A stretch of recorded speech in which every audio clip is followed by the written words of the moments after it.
Happy Dhanteras. કેમ છો બધા? મજામાં? બસ અત્યારે બ્લોગ બનાવવાનું ચાલુ કર્યું છે. કેટલા વાગ્યા ખબર?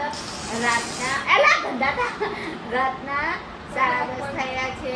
કેમ કે અત્યારે મારા હાથમાં ફોન આવ્યો છે. મારા હાથમાં ફોન હોતો જ નથી એટલે હું બ્લોગ બનાવતી જ નથી. અને અત્યારે તમે જોઈ શકો છો કે મેં બ્લોગ બનાવવાનું ચાલુ કરી નાખ્યું છે. અને તમે જોઈ શકો છો મારી જોડે કોણ બેઠું છે તમને ખબર છે? અમારી નાની બસ અત્યારે આટલા કપડાં વાળવાના પડ્યા છે. બમકુ વરાય છે બોલો. અને તમને બતાવું અમારે ઝગમગ ખાય જો.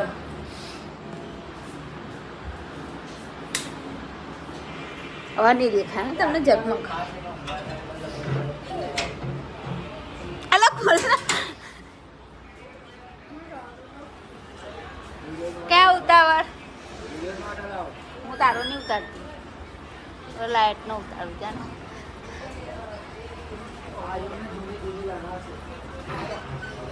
તું તારું કામ કર. આના ગલ્લામાં હમણાં ખાલી હમણાં ચાલુ કર્યો 3-4 મહિનામાં જ 2 મહિનામાં ચાલુ કરે તો 2 મહિનામાં 1200 રૂપિયા ભેગા કરી દીધા. 1700 રૂપિયા ભેગા કરી દીધા. હા કોણ બોલાવો? સોનુ હેપી ધનતેરસ બેટુ. દેખો આ મારી સોનુ છે, આ મારા સાહેબ છે, બધાનો હિસાબ કરે છે. મમ્મી જોડે વાત કરું ને એટલે હિસાબ ભૂલી જાય એટલે કે તું હો ને કંઈ કામ કર. અને હા જો મને કે તું દૂર જ અલાઈ એક આ લાવી પછી બીજું આ તોરણ લાવી બતાવ.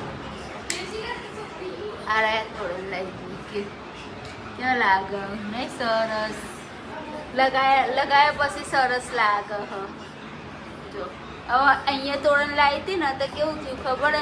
ખીલ્લી જ ના આવી ને હવે અમને કહે કે ખીલ્લીમાં તો નહીં ચોટાડો.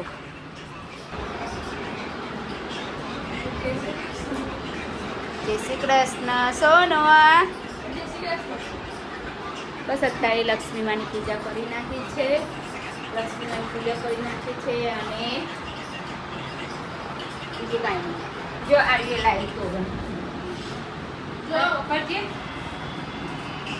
અત્યારે તો આવીએ લાવી.